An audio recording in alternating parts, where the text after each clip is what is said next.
Hai semua. So dalam video ni Ira nak share dengan korang cara apply eyeshadow mengikut shape mata. So basically kita ada 6 jenis shape mata yang paling basic. So mula-mula kita lipatlah tudung dulu supaya tak mengganggu. So sebelah sini Ira akan share dengan korang teknik eyeshadow untuk wide set eyes. So sebelah sini Ira nak share dengan korang close set eyes. Jadi untuk mata yang jauh, kita kena lebih shade warna yang gelap di belah dalam ni, supaya dia akan bagi illusion mata kita lebih rapat dan lebih even. Okay, so tak kisah pun warna apa you all nak letak, tapi pastikan belah dalam ni lebih gelap. So Ira akan ambil warna gold untuk kat area sini. Okay, dan kita akan ambil warna dark brown untuk belah depan.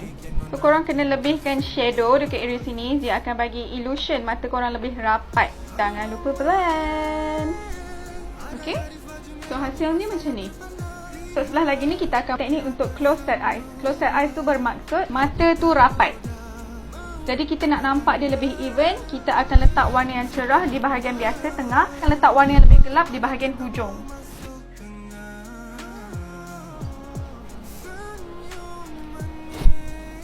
Okay, jangan lupa blend. Dah pun siap. So korang nampak tak perbezaan dia? Sini untuk wide set eyes, kita shading di belah dalam bagi lebih rapat, dan belah sini close set eyes, kita shading belah luar bagi lebih jauh.